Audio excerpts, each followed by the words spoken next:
I'm with Rabbi Eckstein from the International Fellowship of Christians and Jews. Now, Rabbi Eckstein, what is the International Fellowship of Christians and Jews?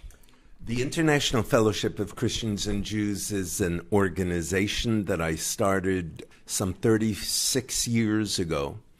The purpose then and today is to build bridges of healing and understanding and cooperation between Christians and Jews, with the emphasis on what they sometimes call Bible-believing Christians, evangelicals, Pentecostals, fundamentalists, those who didn't have access to the dialogue of the 1960s and 70s with the Catholic Church and with the mainline Protestants. So over the years, our task has grown, as has our organization.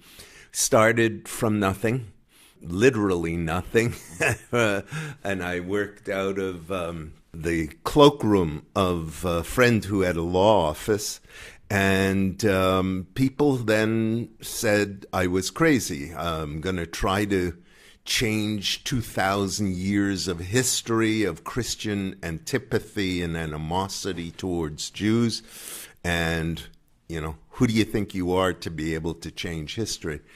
And I wasn't seeing it as trying to change history. I was just seeing it as building bridges, which is what I do. But over the years, a few things happened. Number one, the evangelical community became much, much more prominent, much more numerous.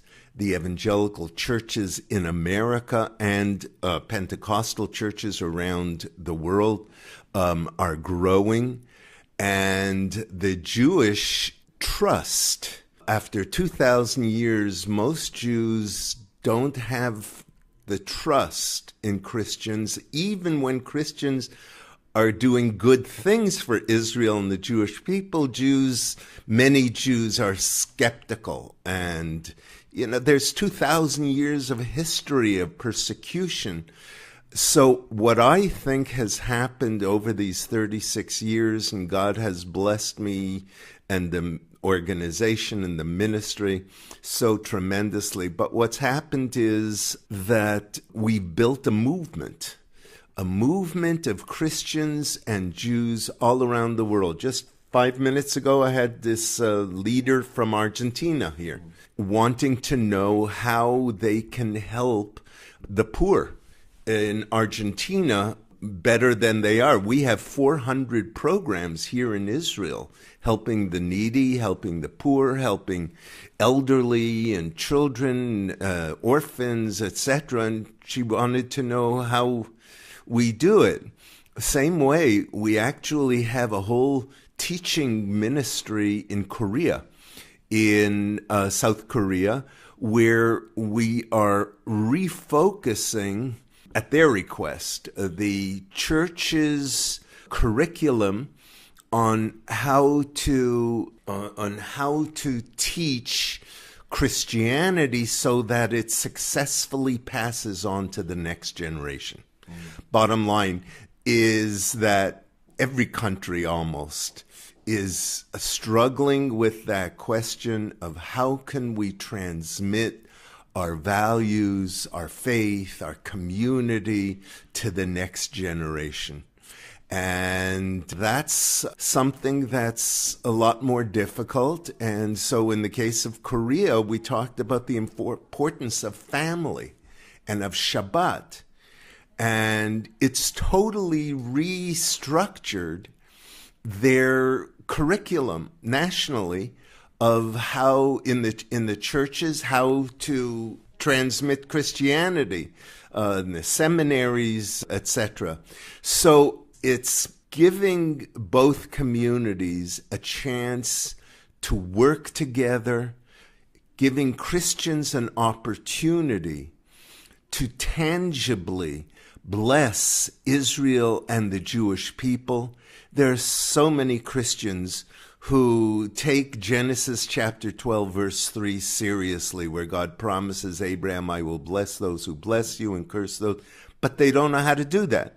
They don't know Either they're politically not part of it. Our organization has stayed away from politics for 36 years.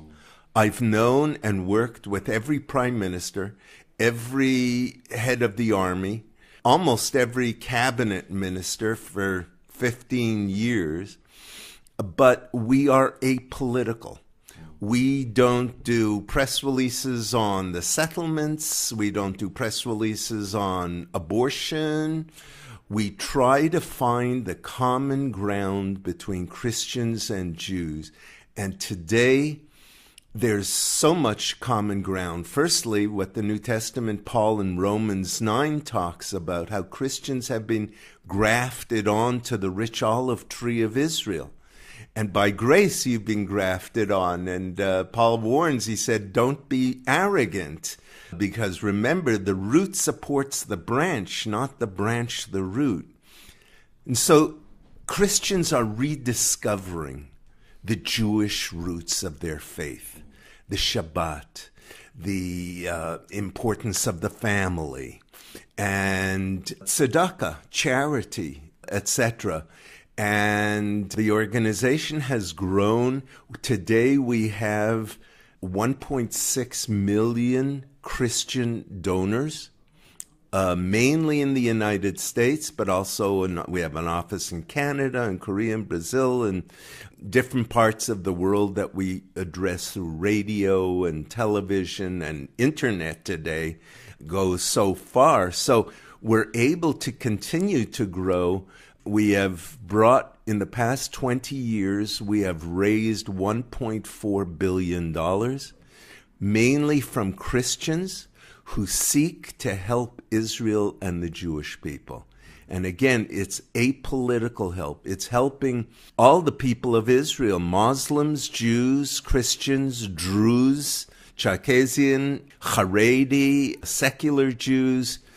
They all get the same services, so that during the winter, last week, for example, when there was a cold, we have a project that provides funds and blankets to elderly who are cold, who don't have money for electricity. We get calls like that every day at our Moked, at our central call center. We have a call center. People, hundreds of people every day call us from all over Israel. Since Israel is an immigrant country, we have people in 7 languages answering the phone. We have 25 people, but in 7 different languages. All sorts of problems that people have. Their electricity was cut off because they couldn't pay the bill. Their water was turned off. They're being kicked out. Last week, an 86-year-old Holocaust survivor is being kicked out of her small, tiny apartment because she can't afford the rent. And she has no place to go, so we find a place for her. It's just...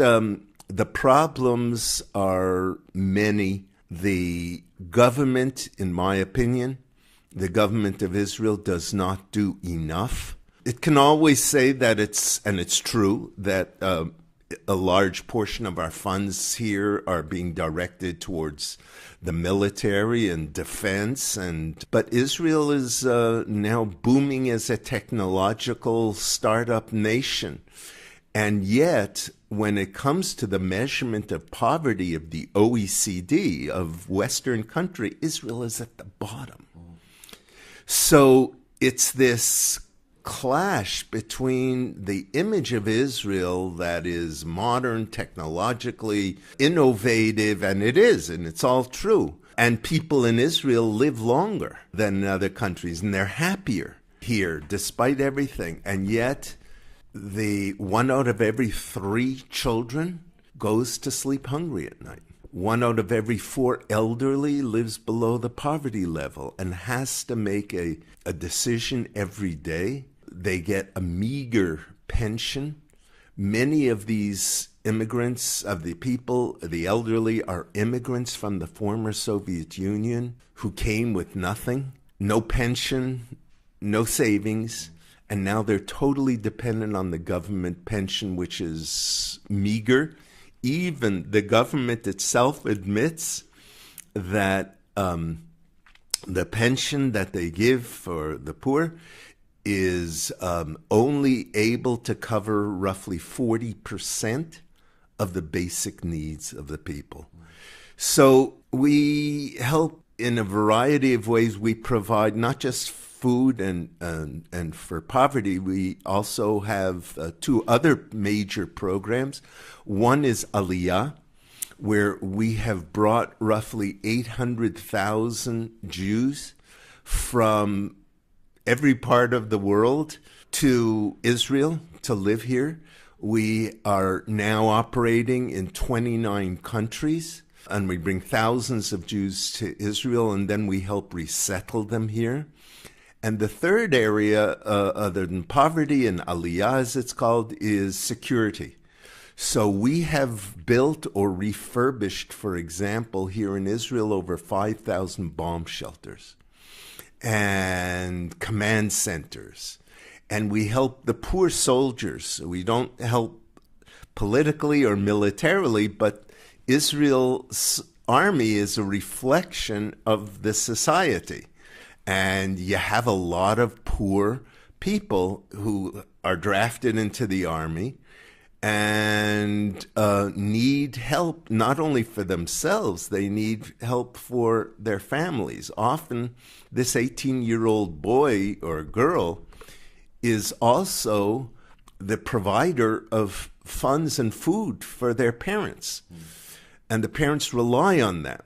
You know, people who came from Ethiopia, the black Jews of Ethiopia, the parents barely speak Hebrew. And so they rely on the younger generation to help them financially. And when you have, the way we found out about it is because we found a disproportionate number of Ethiopians during the military 3 years that they served, disproportionate number of them having to go to military jail for being what's called in America AWOL, for going off and leaving the base and doing. And we did a study.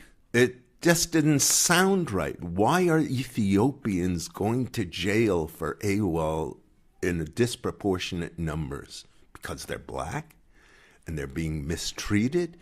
We found out that these people, almost always, they went home to help their parents in the little kiosk that they may have, and that the father is sick and needs someone to do it, and that's their only source of income. So we help there too, and we provide security all over the world to Jewish institutions that are threatened.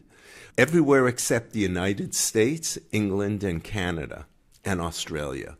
And the reason we don't provide funds there is not because there's no anti-Semitism or terrorism. We all know that there is, but because we expect those nations to be able to care for their population's security and not to have to rely on outside sources. But we do provide security to, over 200 cities and Jewish synagogues and Jewish schools in over 200 cities around the world.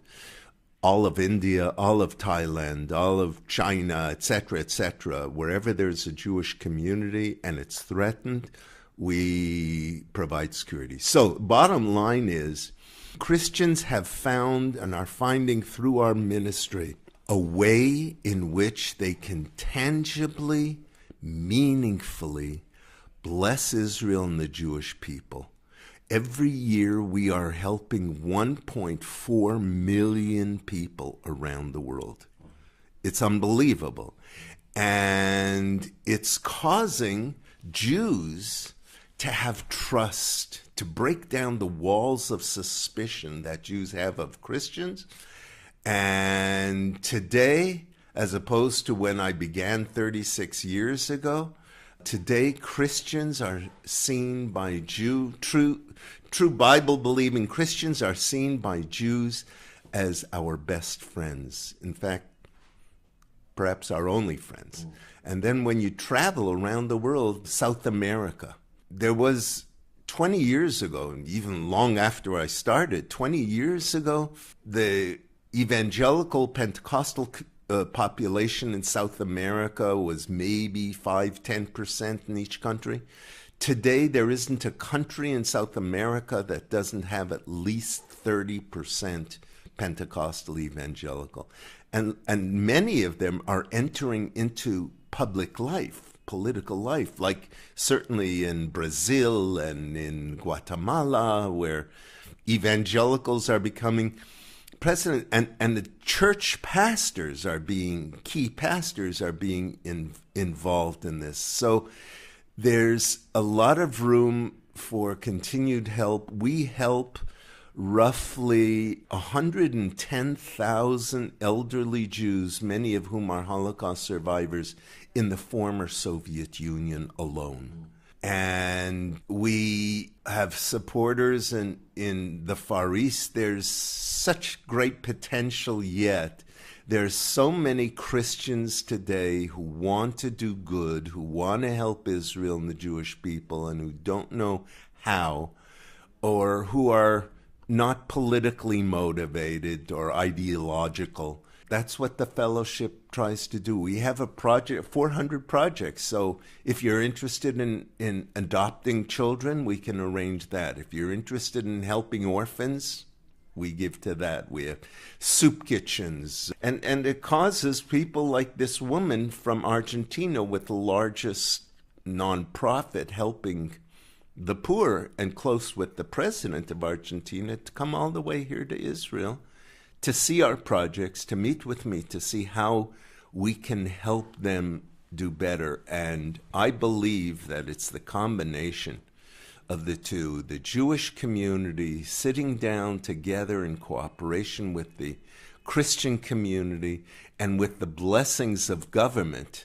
I don't know what the situation in England is, but I just learned, for example, now that in Argentina, you can only get 5% tax deduction on your gift to nonprofits. And that's terrible because there's no incentive then for the business community to help the poor. They're just getting back 5%. So there are things that can be done legislatively that would help the situation of poverty, certainly, in Israel and the former Soviet Union and around the world. But the key thing I'd say is that we, for 36 years, the fellowship has been one of the key bridges between the Jewish and Christian communities around the world, and in helping Christians bond with Israel and the Jewish people. We see it as a partnership. It's not just Christians giving money to help orphans or whatever. This is a partnership of Christians and Jews, Israel and the United States and Canada, or wherever it is coming now. The only thing I'd finish with here is that Britain has a especially unique role to play, not just because of, if I can call it, making amends. Like the president of Austria, who was here yesterday, just made a statement that it took them too long to acknowledge the role that Austria played in the Holocaust. At least they acknowledged it. The president is acknowledging that it was evil and that it took them too long to... You have a situation in Poland and Hungary and other parts of Europe where anti-Semitism is coming again, right? The same way. Jews control the world, Jews control the banks, and it's happening right in front of our eyes. I believe England plays a special role. I believe England has to admit, and some have. I'm not sure. I believe Prime Minister May have been the one to say that it was an error, a mistake, not to allow Jewish refugees during the Holocaust, World War II, and after, to come to Israel, instead to be abandoned by ships. Ships in the United States, too. United States, the St. Louis ship left from Europe in the Holocaust and went right past Cuba and New York and was sent back, and the people were killed in the Shoah and the Holocaust. Today we're seeing that same pressure in a different way with just the other day saw a piece on the 15,000 or so people who've lost their lives trying to flee northern Africa or something by boat and dying at sea, and nobody even knows about it. You have a huge refugee problem today. And frankly, Europe doesn't know how to deal. No one knows how to deal with it. And it's bringing down governments who are too liberal and causing a nationalistic reaction of keeping our borders secure, which of course is important, but not welcoming the strangers and the people who are fleeing oppression. There's just so much darkness, unfortunately, in the world, and we Jews thought that it was over for us. That the Holocaust taught the world a lesson: never again.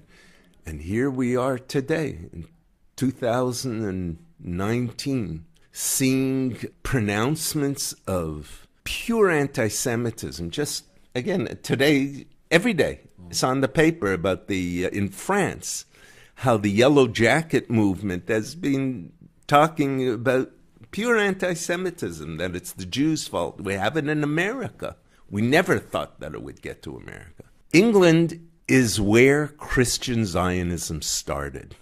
I'm not sure if people even are aware of that, but in the late 19th century, Christian Zionism started with Pentecostal evangelical ministers, and today, some 110 years later, so Christian Zionism is flourishing, which leads me to believe that all this is of God, that this is not of the natural. Yes, I spent 36 years working, toiling, and others did too, but ultimately, if God wouldn't bless it, then it wouldn't happen. And God wants to bless such efforts. Hine matovu manaim shevet achim gam yachad. How good and how pleasant it is for brethren to dwell together in peace. I believe God is calling us all on a mission. And in case of Christians and Jews, to do that mission together, to bring more light into the world of darkness, to help those who are needing their basic foods and medicines and heating. And I'm very grateful to God that He put me in this place, that He gave me this challenge, that He held my hands during the years, because I was vehemently opposed by pretty much the Jewish community in those earlier years. I even had to have bodyguards sometimes, not from Christians, but from Haredi Jews, more right-wing Jews who like to keep it very simple. Christians hate Jews. And there are still those who live in those 2,000-year history with that same mindset. And I think what's happened in the past 36 years, 40 years, not just thanks to me and the fellowship, but thanks to many Christian ministries and others, is that today there's reconciliation, there's cooperation. And the Bible says the two are better than one. And so that if one falls, the other can lift him up. I believe that God is calling Christians and Jews together to bless Israel, to bless the Jewish people, and to bless the vulnerable and the needy and the insecure and the refugees, and how to do that and still stay for a country to stay financially solvent, and how to build multiculturalism with groups of people that don't want to adjust to the mores of the country. You know, when Jews came to America, mainly between 1880 and 1930 was the main Jewish immigration to America. The idea was to become American, not to speak Yiddish, Jewish, to learn English, to send your kids to public schools so that they can be part of, to become American. Many of those who are immigrating to Western Europe and who have immigrated to Western Europe don't believe in multiculturalism. They don't want to blend in with the culture of the country. Many of them want Sharia law to be ruling. How to be open and compassionate to the refugees and to the poor when there are all these obstacles, when there are hundreds of thousands, millions, fleeing Syria with no place to go. How you can avoid the situation of the Exodus ship that the British wouldn't allow to come into Israel, and refusal of immigration by England, which controlled Palestine at the time, to allow Jews to escape the Holocaust and come to the one place that could conceivably give them respite and freedom. I believe England has a lot of atoning to do. It sounds like right at the very beginning you were doing a lot of pioneering work, and Jews weren't really liking what you were doing. How was the response from the Christian community at that time? The response from the Christian community from the very beginning has been thirsty, hungry. They want to learn more about the Jewish roots of their faith. They want to know what is this Passover, that Seder that Jesus commemorated at his last meal? What are the sources and you have Christians don't even realize often that when Jesus was asked, what are the two most important commandments? He said to love God and to love your fellow man. Both of those are references from the Hebrew Bible. V'ahavta et Hashem Elokecha v'chol lebavcha, you should love the Lord your God with all your heart, with all your soul, with all your might, which Jesus said was the most important one. And the second one, v'ahavta l'reacha kamocha, to love your neighbor as yourself. How to do those two things, and to do it, to emphasize that Christianity is so and has been so open to it. I must say that even within Christianity, though, there were and are some groups, small, but some groups, who vehemently oppose us. And that's mainly coming from the Messianic community that feels that they should be the ones to lead this movement of bridging Christians and Jews. And here we are, the largest organization with the biggest budget, and it's headed by a rabbi, even though most of our donors are Christian. And we teach at the Christian seminaries all over America. And I once spoke there at the House of Lords with a woman, Governess Cox. Baroness Cox. Pardon? Baroness Cox. Nachon. Right. Wonderful woman. Haven't been in touch with her for a long time. But she was a woman who cared. She cared about refugees. She cared about Israel. She cared about Ethiopians. She cared about the poor. And there was a conference at the House of Lords, and they asked me to come and speak and then do some interviews for BBC and everything. And truth is, we as a fellowship have not emphasized Western Europe. We have not really extended our outreach to Western Europe. Why? Number one, because you can't be everywhere and you can only do so much. But number two, because the growth of the movement of Pentecostals and evangelicals is not in Western Europe. It's in the Far East. 70 million Chinese born-again Christians. By the way, we also have a program helping persecuted Christians.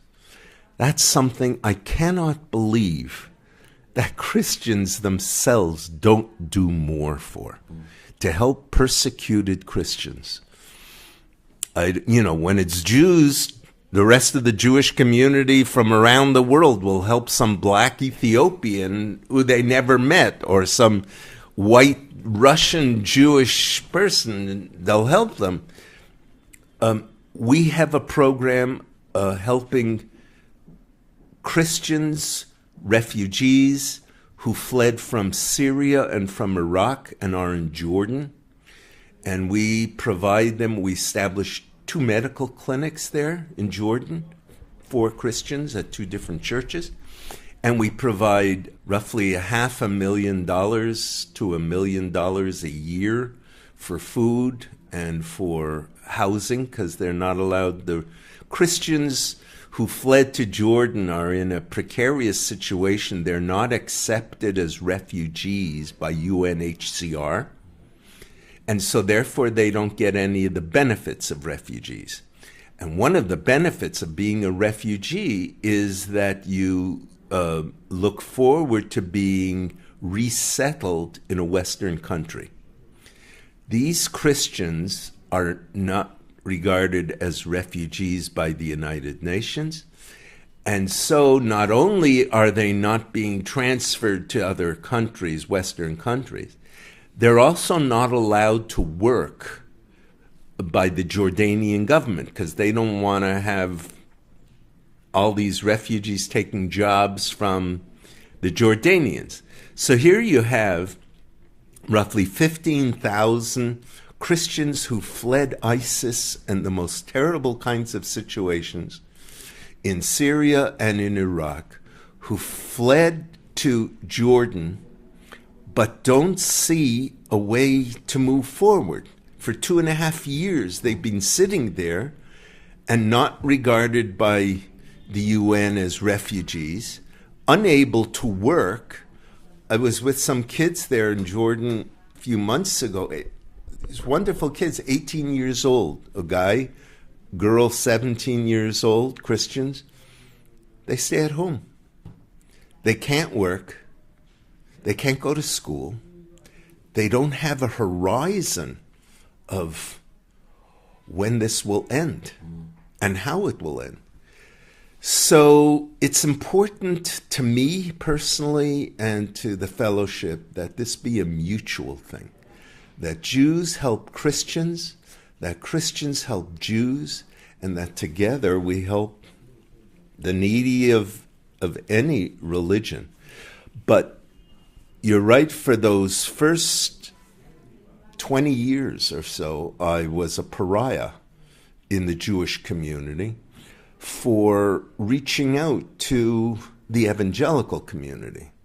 There'd been Catholic Jewish dialogue and mainline Protestant Jewish dialogue with the National Council of Churches, the World Council of Churches, for years, going back to already in the 60s and the Vatican II movement under Pope John the 23rd of blessed memory. But nothing that was going on. So over these years, evangelicals became more important. Certainly in America, they became more politically active. And they are the ones who brought in Trump. They are the ones, there's an advisory council of evangelicals, faith council.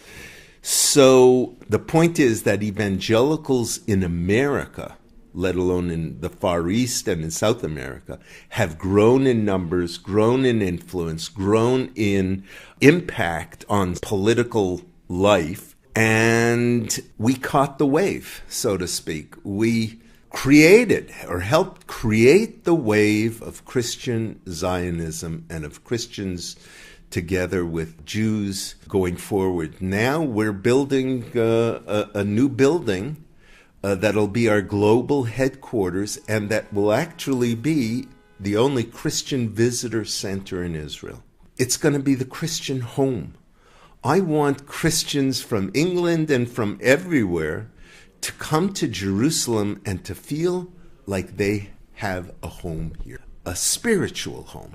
And that's what this building will do. And it's a constant teaching through internet and through radio and TV to build that relationship between Christians and Jews. So some in the Messianic community still don't like us and try to block us. And there are some in the Orthodox Jewish community, mainly here in Israel, who already lost the war of trying to block us because we're too big and we're too impactful in every aspect of society. Everyone knows who we are. The Karen Lee Didut has an 82, and I have an 82% recognition rate in the country. So we've proven our bona fides, but there are still, for example, 4 cities in Israel that won't accept our funds. We help 200 and so cities in Israel, including 44 Arab cities. We help all the people of Israel, but there are some Haredi, right-wing Orthodox institutions and cities that refuse to accept our funds and our help. And it's wrong.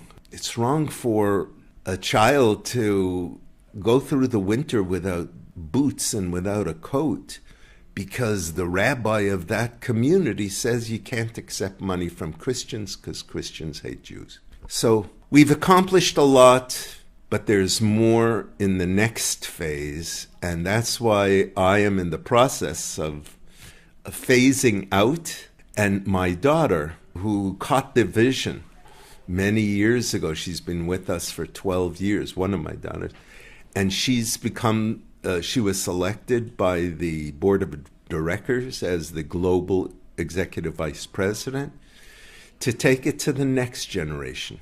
Because the same way that we know that the next generation of Jews, according to the polls, has a diminished support for Israel in the campuses, the young Jews, and the fight against BDS and anti-Semitism and terrorism, etc., it's taken a toll. And the polls indicate that there's a lessening of support. And the same thing is happening among evangelical Christians, unfortunately, in America.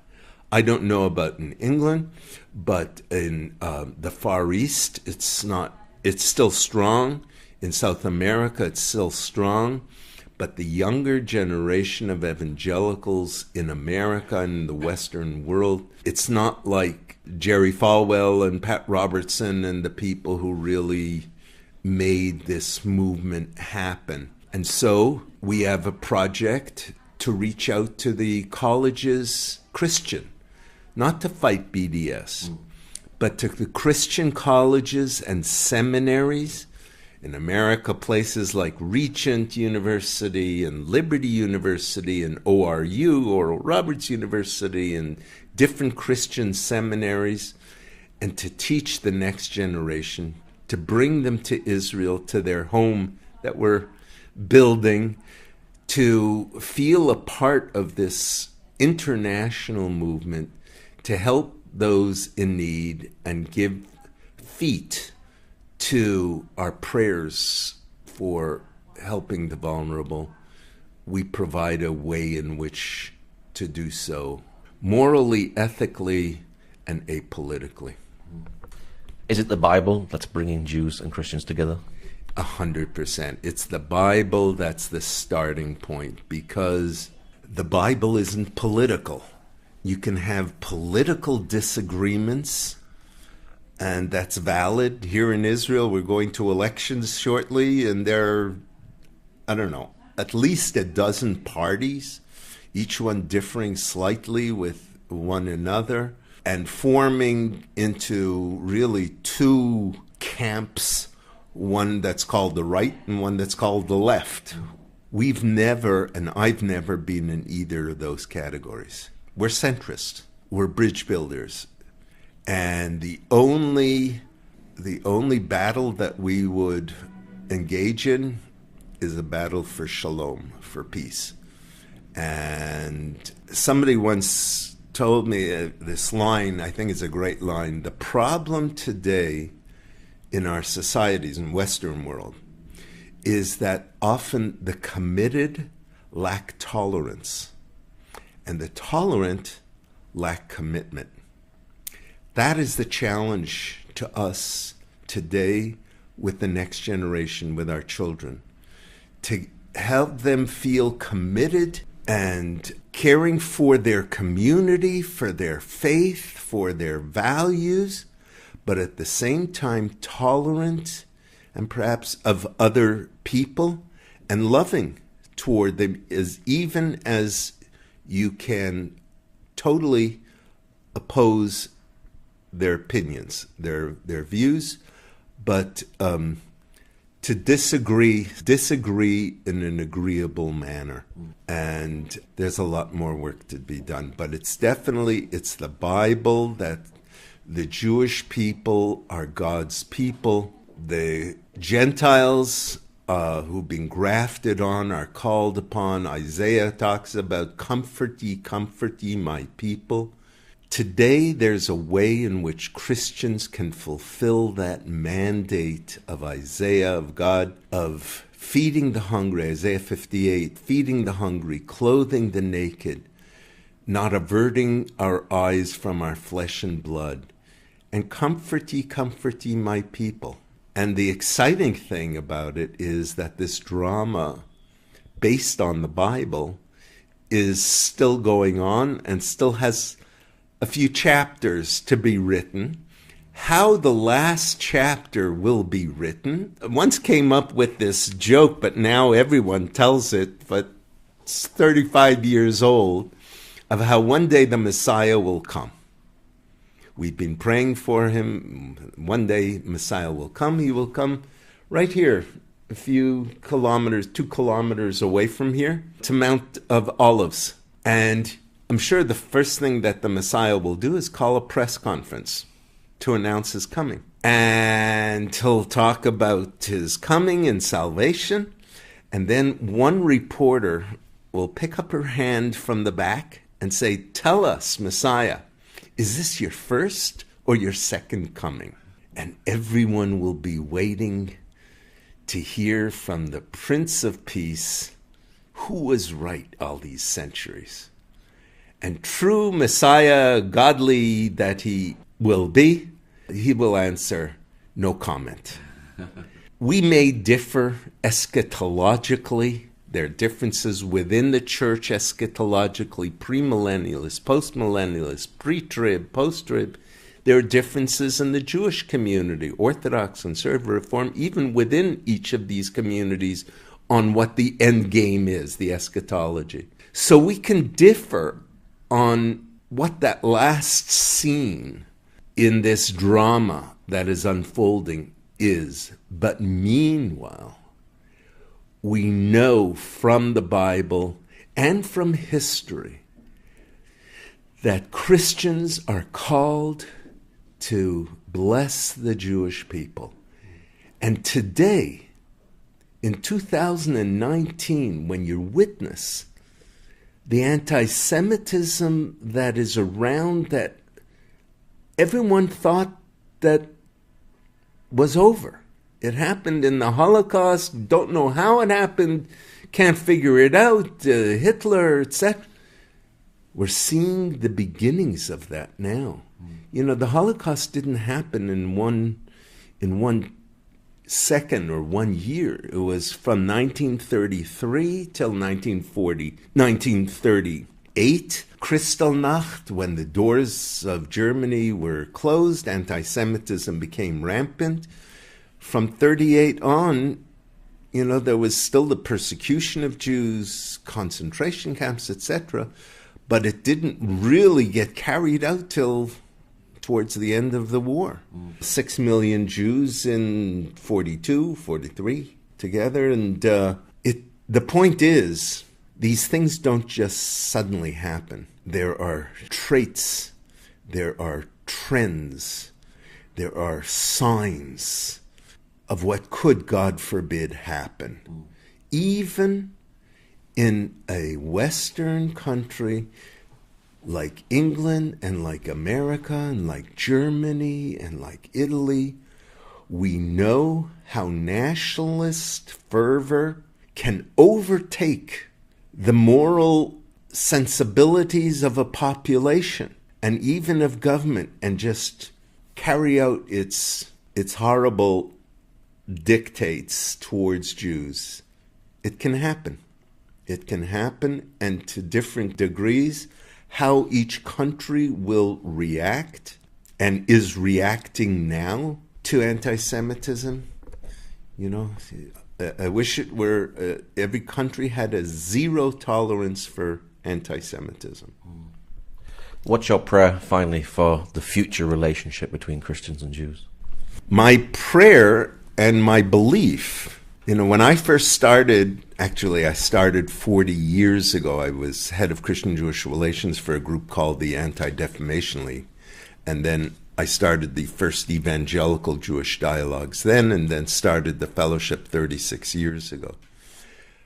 My hope then was that Christians would demonstrate through tangible, meaningful, apolitical deeds, they would demonstrate their love for Israel and the Jewish people.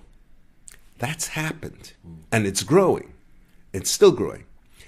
At the same time, my hope and my prayer then for Jews was what I called the 4 A's, that Jews would become aware of the fact that there were Christians who were standing with them.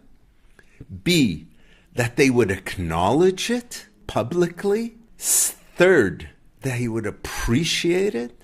Jews would say, "Thank you very much, Christians, for your help."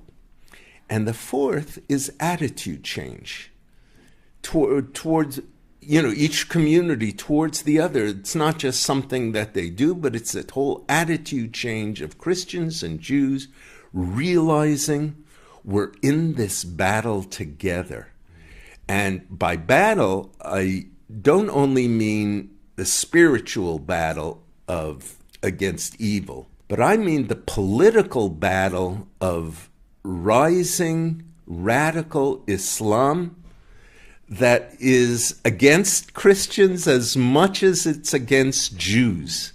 And that we need, if we didn't learn our lesson in the past from what's ethical and what should be government and should be the rule of law, to learn it now before it's too late, that we're in this boat together, Christians and Jews.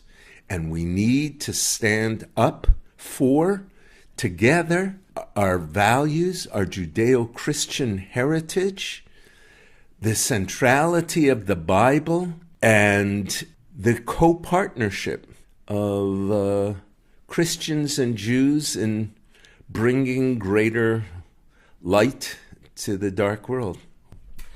What's your website for anyone who'd like to know more about the great programs that you're doing? Thank you. Our website is www.ifcj, it stands for International Fellowship of Christians and Jews.org. Okay, Rabbi Eckstein, thank you very much. Thank you. God bless you.